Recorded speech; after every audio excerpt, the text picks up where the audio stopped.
Ya, assalamualaikum warahmatullahi wabarakatuh. Halo pemirsa podcast VI. Alhamdulillah pada kesempatan hari ini kita dapat berjumpa gitu ya. Pada kesempatan hari ini, perkenalkan saya Miratul Nur Arifah, dosen Prodi Pendidikan Agama Islam Universitas Islam Indonesia. Dan pada kesempatan hari ini saya ditemani oleh salah satu senior saya dan juga rekan saya. Beliau Pak Muhammad Mizan Habibi, yang akrab kita panggil Pak Mizan gitu ya, yang juga merupakan dosen di Prodi Pendidikan Agama Islam Fakultas Ilmu Agama Islam Universitas Islam Indonesia. Nah, gimana kabarnya Pak Mizan? Waduh, gue ya kayak lama nggak ketemu saja. Ya, alhamdulillah kabarnya baik. Sore ini masih baik. Ini kita sore hari hujan dan mudah-mudahan ini pertanda baik. Ya, Ya, Pak Mizan, beberapa waktu yang lalu nih Pak Mizan, kita sempat dihebohkan dengan berita gitu ya yang ada di sosial media yang tentunya itu menarik untuk kita bahas. Nah, kali ini kita ingin membahas beberapa hal gitu ya terkait isu-isu terkini yang terjadi di Indonesia, yang mana itu bagaimana sih kalau kita lihat dari perspektif pendidikan gitu ya, karena kita di Prodi Pendidikan Agama Islam. Nah, salah satu topik yang menarik yang kemarin sempat rame di media sosial saya dan barangkali media sosial Pak Mizan juga, pakai medsos kan ya Pak ya? sampai sekarang masih. Oh, masih. Yes. Ya mungkin pemirsa juga ya, kalau misalkan menggunakan Instagram atau X dan lain sebagainya, itu sempat ada berita yang cukup membuat kita miris gitu. Yang itu tidak hanya sekali saja terjadi, berulang kali, tidak hanya di Jawa saja, tapi ternyata ya belakangan yang kemarin saya lihat itu di Kalimantan juga, yaitu kaitannya dengan bullying. Nah, sempat lihat Pak Mizan? Sempat dengar ya. Jadi akhir-akhir ini khususnya di bulan-bulan apa itu ya? Bulan Februari ya, barangkali di tanggal belasan Februari sampai likuran itu kalau kata orang Jawa. Iya, likuran Februari itu memang beberapa media kemudian sibuk memberitakan soal beberapa kasus bullying yang terjadi di lembaga pendidikan begitu. Nah, ini juga menjadi bagian dari sesuatu yang harus kita perhatikan, saya kira ya. Begitu. Saya dulu sebenarnya pernah mengalami bullying, Bu Iva. Oh ya, sebagai pelaku Dan atau sebagai korban? Sebagai korban pernah, sebagai pelaku pernah. Impas berarti. Tapi kan dulu nggak ada medsos ya, juga dulu ya nakal-nakalnya anak dulu ya selesai di antara kita saja begitu. Misalkan sekarang berkelahi begitu, nggak sampai tonjok-tonjokan tapi ya besok selesai gitu, atau paginya berkelahi sorenya selesai. Tapi sekarang kan ya banyak faktor, dan mungkin yang kalau yang saya lihat sih ini ya parah juga gitu kan. Yang kemarin di mana itu namanya di Jawa Timur ya, di pesantren itu kan sampai meninggal. Apalagi dilakukan di di dalam kawasan lembaga pendidikan, apalagi lembaga pendidikan Islam, pesantren begitu, dan santrinya sampai meninggal begitu. Termasuk yang di daerah di daerah Serpong gitu ya. Nah, itu kan juga sama begitu. Yang melibatkan katanya ada beberapa anak orang tersohor begitu. Nah, ini memang menjadi sinyal betul bahwa pendidikan kita sedang ada noda-noda yang harus segera dibersihkan. Nah, kira-kira begitu. Jadi nanti ngobrol ini saya kira juga saya pengen melihat perspektifnya Bu Iva juga. Tadi Bu Iva membuka, saya pun nanti juga ikut bertanya-tanya begitu. Ya, itu saya prihatin betul itu. Jadi setidak-tidaknya terkait dengan dua kasus bullying yang terjadi di Jawa Timur dan bullying yang terjadi di Serpong itu. Ya. Berarti sebenarnya kalau bullying ini sendiri ya, itu terjadinya sudah dari dulu kayaknya ya. Bukan sesuatu yang munculnya sekarang gitu. Artinya dari dulu sudah ada kasus seperti ini. Iya. Dulu memang istilah bullying kalau pas saya masih di sekolah dasar ataupun sekolah menengah pertama itu ya, di Sanawiyah itu saya belum mengenal istilah bullying, tapi perilaku itu terjadi begitu. Perilaku bullying itu terjadi tapi tidak dikenal dengan istilah bullying, atau barangkali di kota besar sudah terkenal, tapi karena saya dari daerah begitu, di daerah saya tidak terkenal gitu. Ya sudah, kalau ngece koncone, ngece temannya ya sudah dianggap ngece biasa begitu. Kalau mukul temannya ya nggasak, jotos dan lain sebagainya, itu saja. Dan itu tidak sampai kemudian besar begitu ya. Dan memang meskipun dikatakan jotos dan gasak, dulu itu tidak berlebihan begitu ya. Ya karena emosional anak-anak aja begitu. Nah sekarang karena media sosial juga, termasuk mungkin sangat marak terjadi di dunia pendidikan, tidak hanya di Indonesia, maka ini kemudian menjadi perhatian banyak orang begitu ya. Kalau sepemahaman saya seperti itu berdasarkan pengalaman saya. Jadi saya justru mengenal bullying ketika sudah remaja ke dewasa ini, khususnya sekarang ini. Kata bully itu apa? Bully itu bahasa apa? Bahasa Inggris kan? Apa bahasa? Saman kan lebih canggih bahasa Inggrisnya daripada saya. Bully itu apa artinya? Bully itu kan apa? Banteng ya. Red. Sorry ya. Ini nggak ada iklannya ya Mas Andi ya. Jadi bully itu kan banteng ya. Jadi apa jenenge itu? Nyeruduk begitu. Jadi perilaku agresif yang dilakukan kepada pihak seberang begitu, yang dilakukan oleh pihak pertama ke pihak lawan, pihak kedua. Nah itu dilakukan agresif dan terus menerus begitu, dan itu cenderung negatif. Nah maka lalu kemudian itu disebut dengan bullying, karena kayak banteng, kira-kira begitu. Oh iya, benar. Iya. Kayak kita lihat pertandingan, apa ya namanya ya Pak ya, bukan pertandingan ya, yang apa namanya ada banteng di dalam yang di Spanyol itu ya. Iya betul. Nah seperti itu kayaknya ya. Jadi di Jogja nggak ada itu. Jogja adanya ayam mungkin ya. Oke, tadi kalau Pak Mizan menyebutkan ya, zaman Pak Mizan kecil dulu gitu, itu sudah ada beberapa tindakan yang sebenarnya mengarah ke bullying, tapi bahasanya beda gitu ya, entah ngece, kemudian jotos dan lain sebagainya. Nah ternyata baru sekarang kita ketahui bahwa itu menjadi bagian dari bullying. Nah sebenarnya kalau kemudian sekarang Pak Mizan menyadari bahwa itu sekarang jadi bentuk perilaku bullying gitu. Jadi sebenarnya yang termasuk dalam bullying itu apa aja sih Pak? Iya, jadi kalau yang kemudian pernah saya pelajari itu, bullying itu kan jenisnya banyak, macamnya banyak. Bisa bullying dalam bentuk kontak fisik begitu. Jadi misalkan si A ngantemi si B begitu ya, nggasak, jotos atau dorong atau nampar, itu bagian dari bullying yang dalam jenis kontak fisik atau nyubit atau apapun lah begitu. Lalu kemudian yang kedua ini yang dilakukan secara verbal begitu, yang dilakukan secara verbal. Jadi misalkan yang dilakukan secara verbal itu misalkan maki-maki, terus menghina, terus kemudian merendahkan, terus kemudian ngelokke dan lain sebagainya. Itu bullying dalam bentuk verbal begitu ya, ngancam begitu. Lalu kemudian dan sejenisnya begitu. Tetapi juga ada yang bentuknya non verbal begitu. Non verbal itu misalkan kita pasang muka sinis itu. Itu bagian dari bullying ternyata.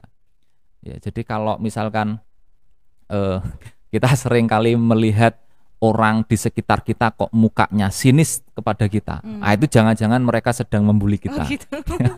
Atau sebaliknya, kalau kemudian kita dianggap oleh orang lain memasang muka sinis terhadap mereka, itu jangan-jangan kita terindikasi memerankan sikap bullying terhadap lawan kita. Oke, tapi kalau bawaan lahirnya seperti itu gimana Pak? Nah itu orang harus menyadari begitu ya. Kan tadi ini definisi awal dari bullying itu adalah tindakan agresif begitu, tindakan terus menerus yang orientasinya adalah ingin menjatuhkan pihak kedua begitu. Nah kalau bawaan kita ya begitu, misalkan bawaannya wajahnya masam, sinis, tidak karu-karuan begitu ya. Nah, itu kalau tidak ada niat nyerang pihak kedua ya bukan bullying begitu ya. Itu takdir yang harus disyukuri gitu ya, dan dan bagaimana kita bisa merubah itu menjadi lebih enak dilihat. Nah, gitu kira-kira. Itu beberapa jenis bullying ya yang saya tahu. Jadi misalkan kalau yang kemarin itu di beberapa kasus kan yang banyak itu memang yang viral khususnya ya, itu kan bullying dalam bentuk ini kontak fisik, apalagi sampai meninggal itu kan, yang mana itu saudara kita yang dari Banyuwangi tapi mondoknya di Kediri itu. Termasuk yang terjadi di Serpong itu yang juga viral itu kayaknya juga kontak fisik kan? Kontak fisik. Itu memang disebabkan oleh banyak faktor ya. Kenapa bullying kontak fisik itu terjadi. Terus kemudian kita sering melihat anarkisme yang dulu marak itu apa misal klitih misalkan ya. Atau fenomena geng-geng di sekolah itu juga potensial melakukan ini tindakan bullying yang mengarah pada jenis bullying kontak fisik begitu. Tetapi selain kontak fisik yang viral itu, memang yang juga harus diperhatikan jangan-jangan di sekitar kita itu ada banyak jenis bullying yang dari jenis verbal maupun non verbal tadi itu, yang kecil, tapi kalau dibiarkan ini bisa seperti bom waktu ya gitu sebagai ya? bom waktu dan akhirnya bisa jadi juga kontak fisik begitu. Itu Eva. Jadi banyak ya hal-hal yang kemudian ternyata itu bagian dari bullying gitu, yang tanpa kita sadari, bahkan ya kita tidak sengaja barangkali ya melakukan hal tersebut, tapi ternyata itu bisa menjadi bagian dari bullying. Misalnya nih Pak, kalau bukan hanya di lembaga pendidikan gitu ya, di rumah misal, kadang betul. Kita refleks sedang moodnya sedang nggak enak gitu kan, membuli anak atau membuli suami nggak disengaja tapi ya, refleksnya seperti itu barangkali karena ada emosi-emosi yang barangkali perlu disalurkan gitu. Ternyata itu kalau membuat lawannya itu merasa terintimidasi, terancam dan lain sebagainya, itu menjadi salah satu indikator bullying gitu ya. Iya, kalau di teori seperti itu begitu. Jadi ini lagi biasanya kan anak itu kalau kata para ahli itu menyebutkan bahwa anak itu adalah peniru handal begitu ya.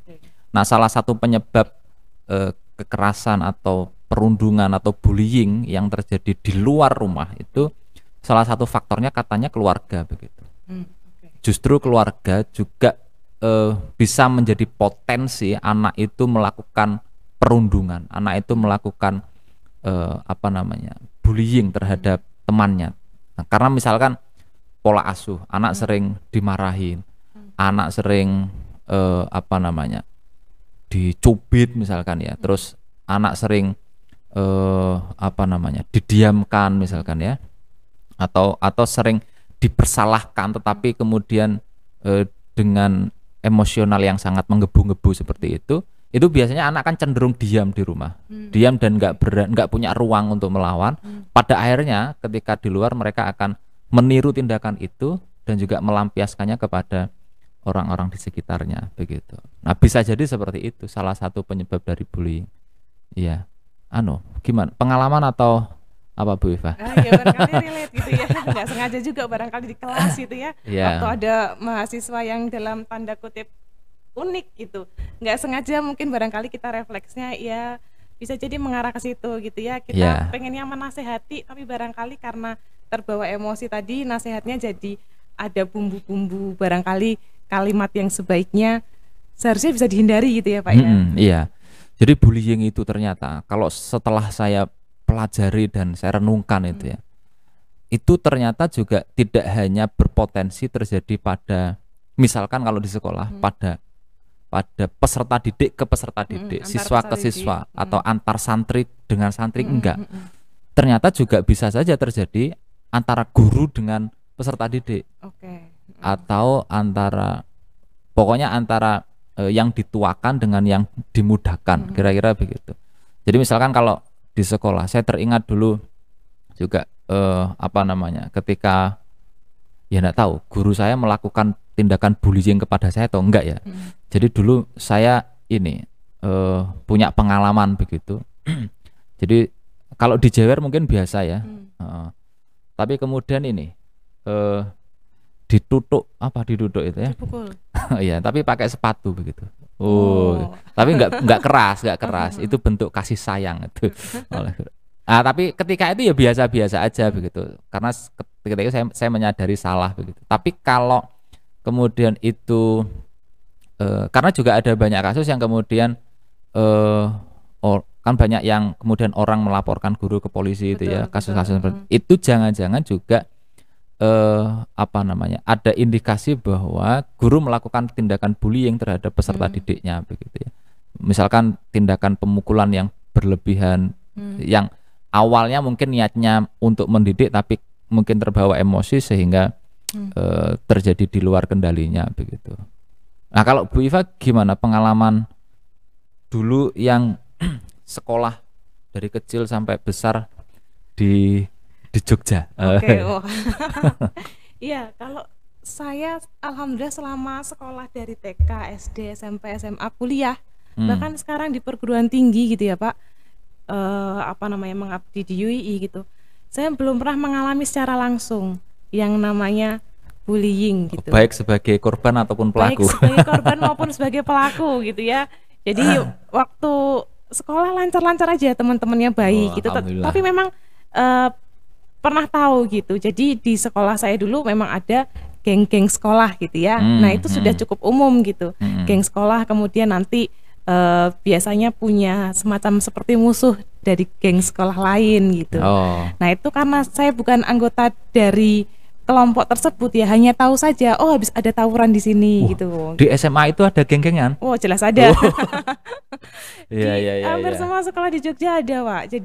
Jadi ya cukup tahu saja waktu itu karena tidak menjadi bagian langsung gitu. Iya, okay. Tapi geng itu kan tidak selalu negatif sebenarnya Bu ya. Betul. Jadi geng itu kan hanya bahasa seperti kayak community gitu ya, komunitas yang punya hobi bareng begitu ya. Nah mungkin Bu Iva juga punya geng neng sing apik-apik. Saya geng jalan-jalan. Selama hidupnya nggak pernah jadi pelaku dan korban bullying. Iya, alhamdulillah. Waktu kuliah dan sekarang Pak Mizan sebagai senior juga alhamdulillah nggak pernah ngebully saya gitu ya. Oh iya. Iya mungkin sampean nggak merasa dibully. Oh gitu. Wah, ini berarti apa nih yang mentalnya sudah terbentuk berarti ya. Oke. Ini Pak Mizan. Kemudian sebenarnya nih dampak bullying tentunya kan sudah kita ketahui begitu fatalnya dampak bullying itu, yang berita yang sudah viral bahkan sampai meninggal gitu. Nah kalau kita lihat, kita kaji secara lebih mendalam gitu, sebenarnya apa saja sih yang kemudian bisa menjadi dampak dari bullying itu yang bisa jadi nggak kelihatan gitu. Iya. Tadi kalau kita petakan dari jenis bullyingnya ya, kalau bullying yang dilakukan melalui kontak fisik itu pasti salah satu dampaknya akan terjadi sesuatu di fisik si korban bullying. Atau kalau dalam komponen bullying itu disebut sebagai victim. Victim itu orang yang berperan, bukan berperan. Ini si korban bullying itu namanya victim. Nah itu ya luka lebam misalkan, atau kalau yang di itu sampai ada bekas dicocok rokok itu loh Bu. Ya, luka bakar misalkan, atau benjut, atau sampai pendarahan dan lain sebagainya. Itu dampaknya. Atau setidak-tidaknya rasa sakit misalkan dicubit, dipukul dan lain sebagainya. Itu dampak langsungnya ya, dampak langsungnya. Atau kalau yang sampai meninggalkan dampak terhadap orang-orang di sekitarnya, ibunya kemudian kehilangan, bapaknya juga merasa kehilangan, terus barangkali juga berpengaruh terhadap psikologis orang tuanya begitu ya. Jadi misalkan cerita yang di mana itu di Banyuwangi itu, orang Banyuwangi tapi yang mondok di Kediri itu kan ceritanya si anak ini kan sebenarnya sudah minta dijemput gitu ya. Terus kemudian ya ibunya karena belum bisa, barangkali masih bekerja, ya nanti dululah toh katanya sudah mendekati masa liburan kan. Tapi kemudian pada akhirnya ketika tidak lama berselang dari anak itu minta dijemput oleh ibunya, ternyata ibunya sudah mendapatkan anaknya meninggal. Nah itu kan pasti berdampak pada psikologis ibu. Kalau saya jadi orang tua, ngopo ya wingi kok gak tak jemput begitu ya. Iya, kenapa ya misalkan kok enggak usahanya jemput begitu. Dan sekarang anak saya pulang hanya tinggal namanya saja begitu. Nah itu salah satu dampak yang diperoleh dari bullying dari sisi ini atau dari jenis kontak fisik. Nah, tetapi juga misalkan yang tadi Bu Iva bilang ketoke nggak ada dampaknya ya, tetapi nggak kelihatan begitu. Tetapi biasanya jangka panjang atau itu dipendam gitu. Nah, itu biasanya terjadi ini selain kontak fisik juga yang kemudian membuat orang jadi apa jenenge itu menjadi penakut gitu ya. Lalu kemudian apa namanya? Down, kemudian apa Bu? Trauma begitu ya. Trauma karena sudah pernah dihajar misalkan ya. Tetapi bullying yang dilakukan dengan verbal pun itu kadang-kadang juga lebih menyakitkan. Begitu ya. Misalnya diolok-olok gitu atau direndahkan atau dibilang apa ya? Apa jenenge nek misalnya badannya besar terus apa itu namanya? Body shaming itu kan bullying juga. Itu biasanya juga berdampak pada psikis kita begitu ya. Ya apa namanya? Jadi rendah diri gitu ya. Atau apa bahasa kerennya itu? Apa ya? Rendah diri itu apa bahasanya Bu? Jadi merasa kita di bawah orang lain terus itu apa namanya? Apa ya? Aduh, saya mendadak lupa. Nanti di searching di Google ya. Pokoknya ini terus tertutup ya toh, nggak mau cerita kepada orang lain begitu. Terus kemudian takut untuk ngomong apa-apa, terus pendiam begitu ya. Termasuk yang terjadi di Kediri itu kan juga gitu katanya. Apa namanya punya sebelum meninggal itu katanya namanya boleh disebut nggak namanya itu si ini adik bintang itu ya, itu katanya punya, kalau yang diceritain ini pelakunya ini yang juga ternyata sepupunya itu, Bu Iva nggak dengar kalau itu? Saya nggak tahu kalau pelakunya ternyata masih ada hubungan jadi saudara. Ternyata dari 4 pelaku itu salah satunya itu masih saudara korban, jadi sepupunya ya, yang inisialnya AF itu. Itu katanya si adik bintang ini itu punya perilaku yang yang dalam tanda petik aneh begitu ya. Misalkan ditanya itu jawabannya tidak sesuai dengan pertanyaan begitu. Nah, itu jangan-jangan juga bullying yang dampak dari bullying yang dilakukan sebelumnya begitu. Sebelum adik bintang ini kemudian meninggal begitu ya. Yang kayak gitu. Jadi termasuk yang lebih parah kalau sampai depresi itu. Oh iya, betul. Ya, betul. Depresi yang kemudian banyak dikaitkan oleh orang sekarang dengan kasus kesehatan mental. Terus sampai ini apa bahasa kerennya bunuh diri itu. Nah, saya bunuh diri. Itu naudzubillah min dzalik.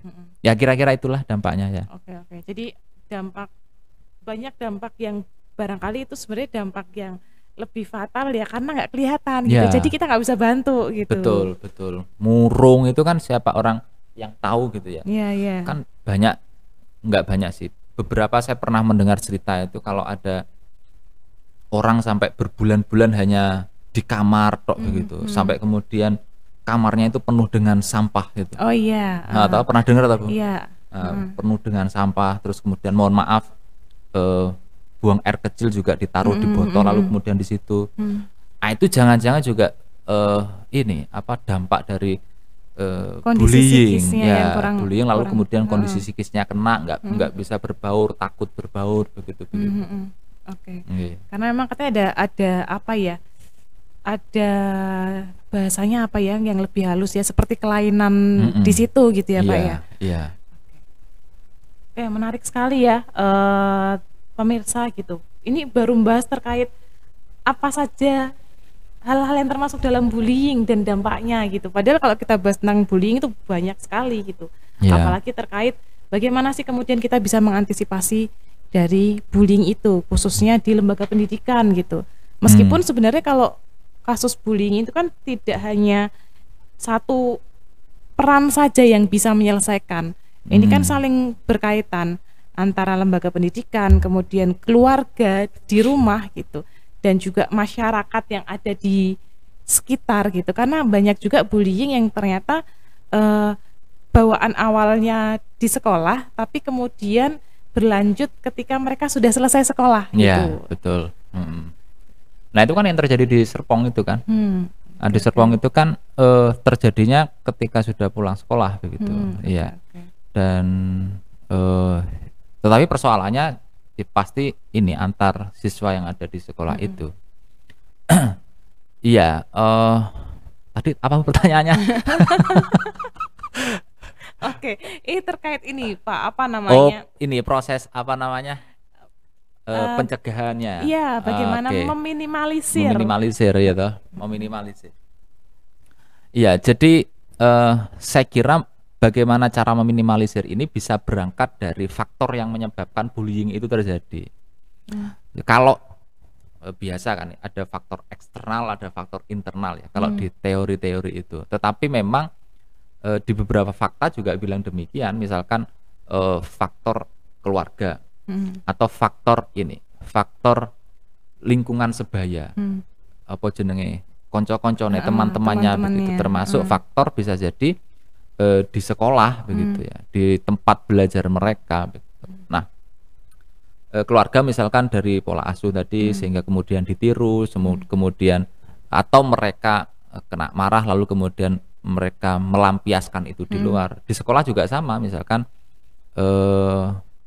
mendapat perlakuan yang tidak enak, tidak nyaman begitu ya, sehingga mereka melampiaskan ke orang lain, apalagi di lingkungan sebaya. Nah, saya kira proses pencegahannya juga bisa dilakukan dari sisi bagaimana kita para orang tua misalkan. Nah, kebetulan saya juga sudah jadi orang tua, meskipun masih muda. Waduh. Iya. Ya kalau dari sisi jumlah anaknya kan Bu Iva lebih berpengalaman. Saya lebih senior gitu ya. Quantity. Apa mau kayak? Iya, dari ini, dari keluarga. Ya ini berarti memperbaiki pola asuh. Begitu. Bagaimana kemudian para orang tua, kita ini, khususnya para orang tua muda itu memberikan atau membangun pola asuh yang sehat di dalam keluarga. Jadi karena tadi itu anak itu kan peniru handal ya. Bagaimana kemudian di dalam rumah itu anak-anak ya betul-betul meniru hal-hal positif yang kita lakukan. Gitu. Nah, kemudian di sekolah bagaimana education environment-nya itu dibangun betul-betul sehat begitu. Lingkungan sekolah itu ya proses belajar itu tidak hanya terjadi di kelas begitu, tapi di lingkungan sekolah, di lingkungan area sekolah itu misalkan kantin-kantin di warung, di yang di dekat-dekat sekolah itu juga harus dibangun agar kemudian tercipta suasana yang bisa dijadikan juga sebagai tempat belajar oleh peserta didik. Jadi mereka tidak sempat kemudian ngobrol yang aneh-aneh, kemudian pada akhirnya membuli temannya dan lain sebagainya, termasuk di lingkungan sebaya ini. Nah, ini peran masyarakat nih, bagaimana kemudian di RT, di RW anak-anak itu betul-betul bisa dibina dan diberikan wadah. Karena begini, kadang-kadang anak-anak itu anak muda itu kan kadang-kadang soal eksistensi ya. Betul. Yeah. Pengen diakui, terus apa meneh? Pengen terlihat lah. Pengen terlihat gitu kan. Nah, sehingga mereka butuh yang namanya, kalau kata ahli dari salah satu perguruan tinggi itu mengatakan bahwa ini terjadi karena anak muda itu atau remaja itu karena faktor 3P. Pertama panggung, kemudian P kedua itu perhatian, terus yang ketiga itu pujian. Jadi anak-anak itu pengen dapat panggung, jadi pengen diperhatikan dan pengen dipuji, pengen diapresiasi sebenarnya. Nah, pengen diapresiasi. Jadi pengen panggung, perhatian dan pujian. Nah, ketika mereka tidak mendapatkan wadah itu, maka bisa saja prosesnya terjadi di jalanan dan liar begitu. Nah, oleh karena itu keluarga, sekolah dan lingkungan sebaya tadi di masyarakat setidak-tidaknya mampu menciptakan 3 ini. Misalkan, ini bocah-bocah ning kene misalnya seneng balapan. gimana kemudian dibuatkan trek balapan atau yang tidak membahayakan biar tidak terjadi balapan liar misalkan. Oh ternyata ini tangannya gatel, ya sudah dibuatkan dan dibina untuk main tinju misalkan gitu. Jadi bisa melampiaskan, tersalurkan secara apa ya, sehat begitu ya, agar kemudian tidak terjadi di jalanan dan liar begitu. Ya, menarik banget gitu ya. Jadi sebenarnya dari apa yang disampaikan Pak Mizan tadi, saya bisa apa ya, bukan menyimpulkan ya Pak ya, saya bisa mengambil intinya bahwa di sini peran ketiga pilar tadi ya penting untuk gimana caranya sih biar kita bisa meminimalisir atau bahkan menghindari kasus bullying. Atau bahkan di sini kalau misalkan saya boleh menambahkan ya Pak Mizan, boleh ya? Nggak boleh sekali, untuk tugas sama nambah nanti ini. Saya cukup sampai di sini. Terus nanti 1 jam berikutnya sampean yang ceramah. Lama banget gitu ya. Ya, jadi mungkin kalau saya bisa intinya menambahkan sedikit lah dari yang disampaikan Pak Mizan tadi, bahwa sebenarnya beberapa hal yang bisa kita lakukan gitu ya untuk menghindari atau meminimalisir yang namanya bullying ini.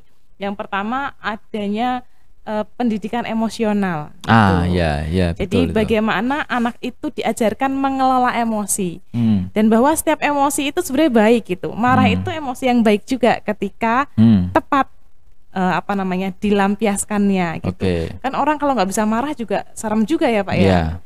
Jadi menang itu. bener marah, kemudian bosan, kemudian rasa khawatir dan lain sebagainya, itu yang kemudian biasanya kita labeli dengan emosi negatif. Tidak selamanya negatif, tetap dibutuhkan. Tapi bagaimana dalam pendidikan emosi itu dengan segala emosi yang dimiliki oleh anak, kemudian diajarkan bagaimana cara menyalurkannya. Termasuk ini Pak, kadang ada emosi tertentu yang dalam anak tertentu itu tidak boleh dimunculkan. Misalkan ada anak laki-laki sedih nangis, kemudian itu nggak boleh ya? Kadang kan ada yang masih anak laki-laki kok nangis gitu. Padahal kan cengeng itu gitu. Ya nanti dilabeli anaknya lemah, cengeng dan lain sebagainya gitu. Lah terus anak laki-laki pengen nangis gimana? Nah itu yang kemudian harus diluruskan. Ditahan. Gitu. Bahwa setiap orang gitu ya, baik laki-laki maupun perempuan itu punya emosi yang sama gitu. Jadi anak cowok nangis ya nggak apa-apa gitu. Padahal tuh saya kalau dengar cerita sedih itu sering terharu dan meneteskan air mata. Wah ini ya seharusnya itu menjadi sesuatu yang nggak masalah gitu ya. Caranya tuh bisa dilampiaskan dengan hal itu. Jadi biar nggak dipendem oleh anak gitu. Kemudian yang kedua, ada memberikan semacam ruang kreativitas ekspresi yang lebih luas untuk anak-anak sehingga mereka bisa menyalurkannya di sana gitu. Bentuknya macam-macam seperti yang tadi Pak Mizan sampaikan. Bisa dibuat trek balapan ya, benar. Kemudian ada juga terkait ini Pak. Sekarang itu kan penggunaan gadget itu anak-anak kecil ya sekarang sudah bisa gitu. Otomatis informasi yang dia ketahui itu jauh lebih banyak gitu. Bahkan bisa jadi salah satu penyebab bullying adalah karena dari gadget itu. Dia lihat tontonannya itu kok kayaknya keren ya. Ayo kita coba gitu. Nah, berarti di sini pendidikan untuk bagaimana sih kita bijak bermedia dan bermedia sosial gitu itu menjadi penting. Jadi tidak semua yang dilihat anak itu baik gitu. Nah, itu barangkali ya beberapa hal yang kemudian bisa kita siapkan sebagai orang tua, sebagai pendidik, dan juga sebagai anggota masyarakat. Betul. Barangkali ada closing statement nih Pak Mizan terkait topik ini nih. Ya mudah-mudahan ini menjadi perhatian kita bersama dan mudah-mudahan kita menjadi bagian orang yang peduli terhadap kasus-kasus bullying dengan melakukan beragam cara untuk mencegah dan meminimalisir bullying. Dan yang saya kira juga penting adalah kita harus memastikan diri kita untuk tidak sedikit pun menjadi bagian dari pelaku bullying. Itu dia. Udah lengkap tuh ya closing statementnya. Bagaimana himbauannya, bagaimana kita seharusnya gitu ya, biar tidak menjadi bagian dari pelaku bullying itu. Oke, terima kasih banyak Pak Mizan dan pemirsa semuanya. Saya rasa sebenarnya masih banyak yang bisa kita diskusikan ya Pak ya, tapi saya waktunya sangat terbatas gitu. Barangkali nanti kalau ada kesempatan di episode selanjutnya gitu ya, bahkan kalau nanti bisa kita jabarkan satu persatu.